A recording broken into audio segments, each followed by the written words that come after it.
mais cômoda, muito mais fácil, apenas a satisfação de saudá-los, de saldo Vossa Excelência, senhor presidente, em cuja pessoa saldo os seus eminentes pares, saúdo também o Procurador de Justiça, estou à altura dele, e registrar, minha função hoje é mais registrar a minha alegria, a minha honra de apresentar aos senhores do tribunal o jovem, talentoso advogado André França, meu sobrinho filho, que hoje fará a sua estreia junto a este órgão fracionário, trazendo as suas argumentações e apenas o conselho Godot. Independente do resultado, que na advocacia se ganha e se perde, mas faça o seu trabalho, faça a sua advocacia com altivez, com ética, trazendo e, sobretudo, dentro da formação que você teve do seu avô Genival Veloso de França, que lamentavelmente queria estar hoje presente para prestigiar o neto e lamentavelmente por compromissos anteriores firmados, não pude comparecer. Então, meu sobrinho, doutor André, assuma a sua função como advogado. Vossa Excelência tem a palavra.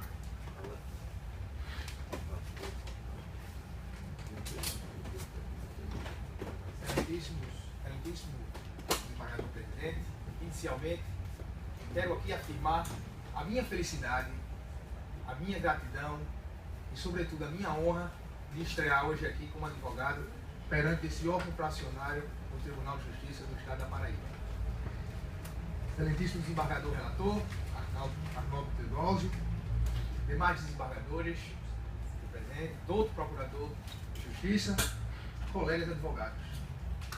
Inicialmente, em sede de preliminar, a defesa abraça, arrima-se no artigo 593, inciso 3º, alinhado do Código Instrumental Penal, por entender que houve nulidade posterior à sentença de pronúncia, quando então ficou consignado, logo após a manifestação ministerial, ficando documentado nas folhas 1653, da seguinte forma: o MM juiz indagou dos jurados se estavam habilitados a votarem, obtendo a resposta afirmativa.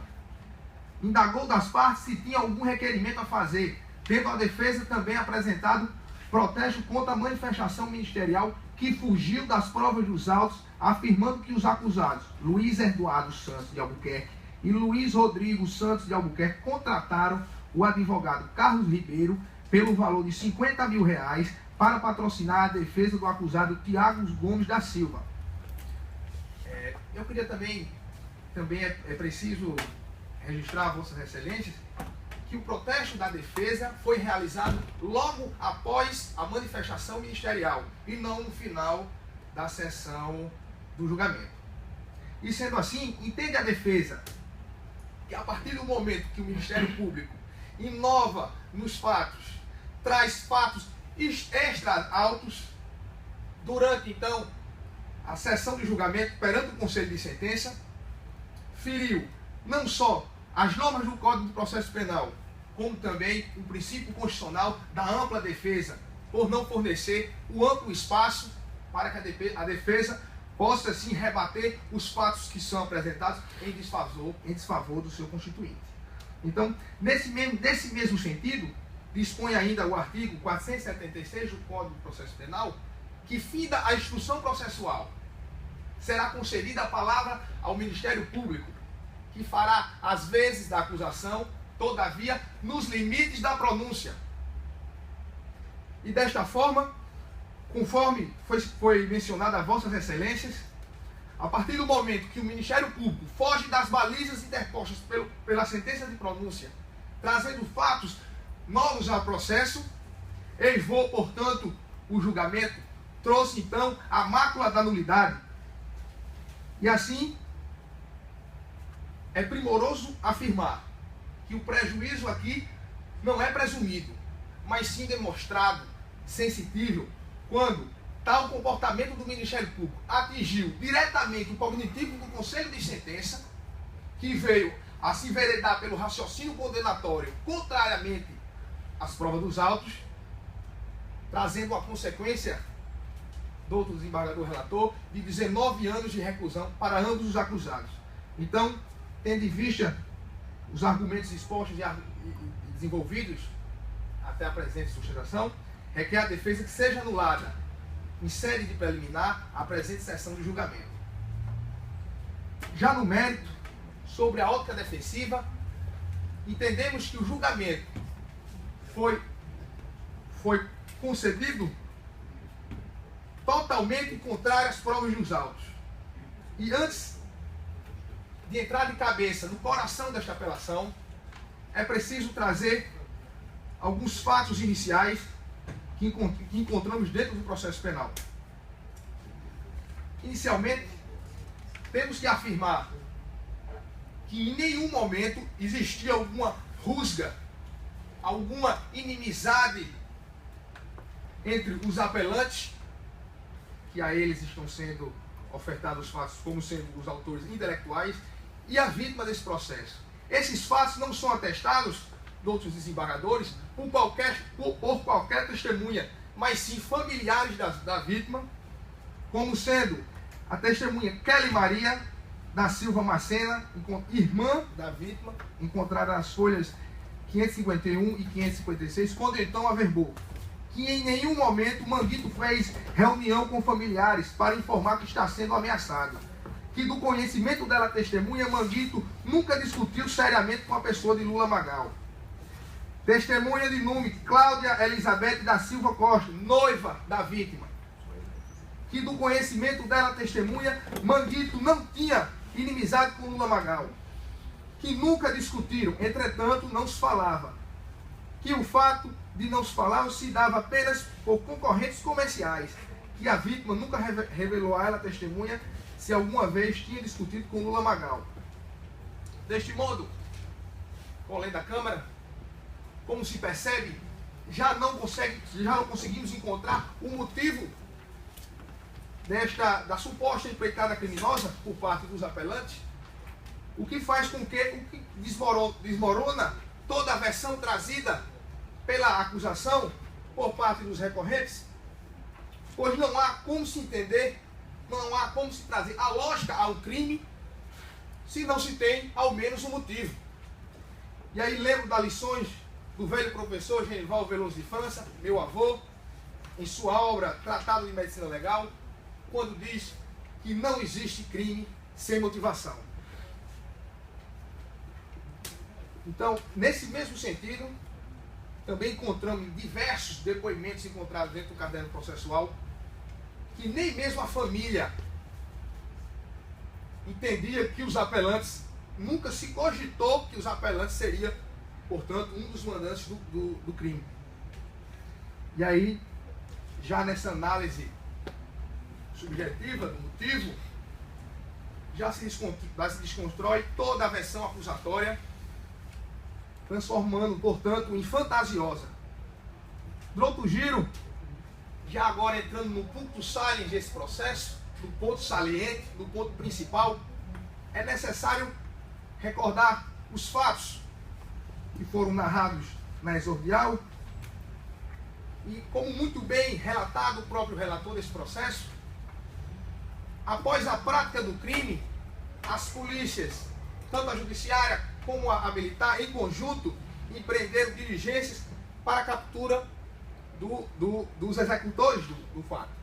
Tendo, após 5 dias de diligências, capturado os condenados de nome Tiago Felipe, Max Weber e o menor Nathaniel Vieira. E neste momento, nessa fase pré-cautelar, em seus interrogatórios, em nenhum momento afirmaram que os apelantes seriam os supostos mandantes do crime, aqueles que teriam, portanto, o domínio do fato. Intensificada as investigações, também se chegou a mais 3 acusados, sendo eles Rosinaldo Silvano, Maurício Teixeira, 4 acusados, desculpe, Maurício Teixeira, Francisco Diógenes e Alayan Atinos. E mais uma vez, em seus interrogatórios, em nenhuma vez se cogitou, em nenhuma vez se afirmou que Luiz Rodrigo e Luiz Eduardo Santos seriam os mandantes do presente processo.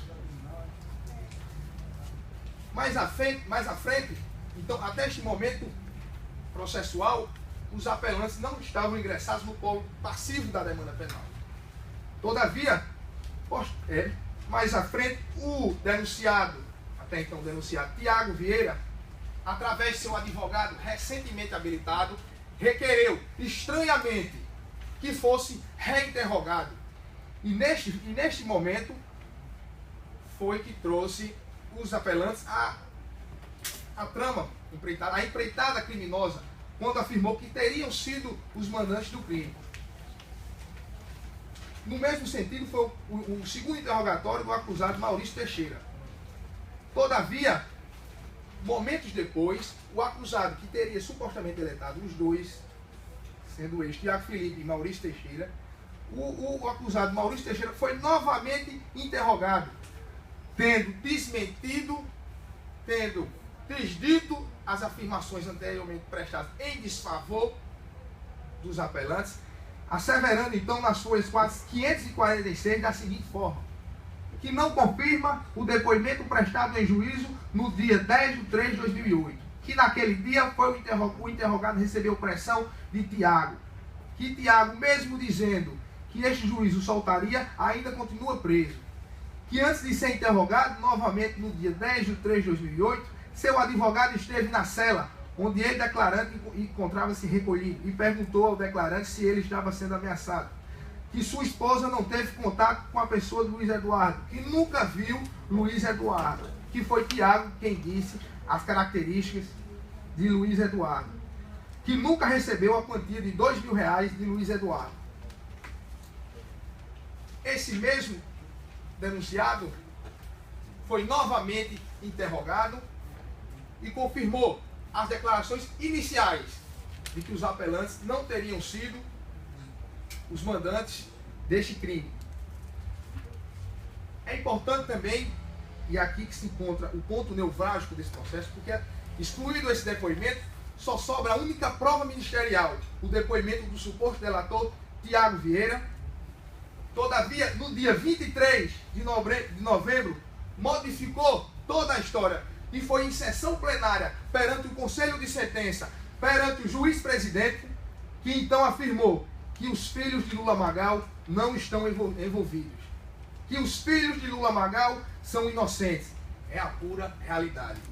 Então, doutos desembargadores, a partir desse momento o Ministério Público não tem mais provas, já que os dois depoimentos que tinha em seu favor voltaram atrás, mas reafirmando sempre, mantendo sempre a versão inicialmente proposta dentro do processo, na fase pré-processual.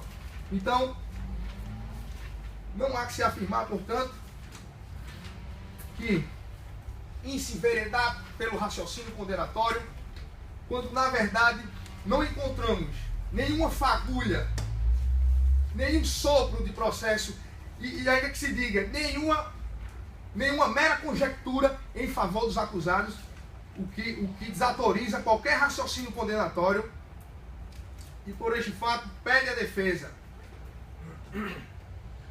que seja provido o presente à presente apelação, para que os apelantes venham a ser julgados perante o novo Conselho de Sentença, com uma mais nítida, portanto, sensação de justiça. Por fim, entende a defesa que houve injustiça no tocante à aplicação da pena, razão pela qual requer que seja, caso vossas excelências entendam, pela culpabilidade, pela responsabilidade penal dos apelantes, que seja aplicada, portanto, ao mínimo legal. Obrigado a todos. Senhor presidente, pela ordem, como o processo trata de dois apelantes, Vossa Excelência mantém um prazo normal ou estende? Se tem dois apelantes com advogados diferentes, o prazo é dobrado no caso. Então, gostaria de fazer uso só mais 5 minutos, a gente vai reportar. O mesmo? E o doutor André, inclusive, está se habilitando hoje, está com o subestabelecimento, e eu já estou habilitado no processo.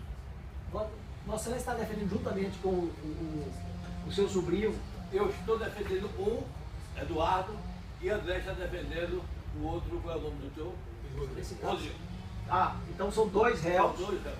Um Vossa Excelência defende sozinho e ele defende juntamente com Vossa Excelência e o outro grupo. E serei breve, Excelência. doutor André, Ainda creio falta que quanto já... tempo? Hein? 3 minutos seria suficiente para Vossa Excelência? 4 minutos. Nem eu, nem Vossa Excelência. Valeu. Pois não, Vossa Excelência tem a palavra. Senhor presidente, de fato veio apenas referendar as palavras do jovem advogado André França e trazer algumas nuances ocorridas nesse processo. Na fase inquisitorial, de fato, foi desbaratado uma organização criminosa, onde todos os elementos foram ouvidos tanto pela polícia militar como pela polícia civil, pela polícia judiciária, e nenhum deles, em qualquer momento, nem de longe, trouxe informação de que os filhos de Lula Magal estivessem envolvidos como responsáveis ou como autores intelectuais. Quero explicar a Vossa Excelência os fatos. Eram 2 comerciantes conhecidos no ramo de carne, de açougue, de matadores. Um em Santa Rita e um em Bahia. O Lula Magal, pai dos apelantes, foi morto. E um mês depois, o seu maior concorrente também foi assassinado. Só que o processo que apura a morte do Lula Magal, o pai dos apelantes, até hoje não teve a sua conclusão. E em nenhum momento os filhos de Lula Magal acusaram ou teceram alguma informação de que teria sido Manguito o responsável pela morte do seu pai. Um mês depois da morte do Magal, morreu Manguito. E o processo interessante, senhores embargadores, demonstra várias outras vertentes de que ambos deviam a comerciantes, a criadores de gado de outros estados, do Mato Grosso, de Goiás, e que teria sido a mesma pessoa. O processo demonstra em cada página, em cada lance, situações diferentes, onde simplesmente a polícia cruzou o braço e achou que os responsáveis por essa tragédia teria sido os filhos de Lula Magal, porque ambos, Manguito e Lula Magal, eram concorrência e não inimigo. No que diz respeito à preliminar atiçada pelo doutor André, quando se diz que o Ministério Público ultrapassou os seus limites, exacerbou a sua função, e de fato, e o promotor, na época, o doutor Marinho Mendes Machado, também um grande promotor, um grande tribuno, mas lamentavelmente é o zelo e invezeiro em trazer esses fatos, em fugir do processo, em não cumprir o fiel papel do Ministério Público, que é se limitar aos limites da pronúncia, como disse o doutor André,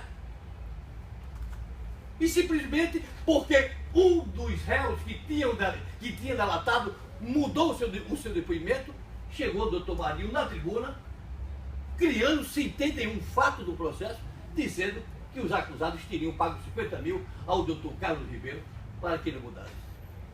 Evidentemente que isso cria uma imaginação, um juízo de valor, uma ilação no Conselho de Sentença. O júri foi realizado na cidade de Bahia, onde a vítima era muito querida. Não conseguimos o desaforamento, mas mesmo assim, mesmo sendo querida, mesmo no lotado plenário de familiares e de amigos de Manguito, o score ainda foi de 4-3, quase que a defesa dos jovens, e eu digo dos meninos, porque são 2 meninos, um na época com 18 e o outro com 20 anos, que perderam a sua infância, que perderam a sua juventude, que o pai, um homem bravo, um homem rigoroso, desde cedo, trouxe esses meninos para o seu comércio, acordando de 2, 3 horas da manhã para manter vivo o seu comércio. Pois bem, são esses fatos que queria acrescentar e dizer, senhores, que a defesa, e para mim em especial, nessas minhas 3 décadas já de modestíssimo advogado, desembargador civil, um dos processos que mais me abalou, que mais me machucou, talvez tenha sido esse, pela sensação de injustiça, e a sensação de justiça do desembargador Josias é a pior que existe, que ela maltrata o coração, ela dilacera a alma, e a defesa nada mais tem do que recorrer para a sua última trincheira, a sua última cidadela, que é este tribunal, esse órgão constitucional. Então se pede, Excelência, e fazendo engrossar os argumentos bem postados pelo advogado de França, pede-se provimento do presente recurso.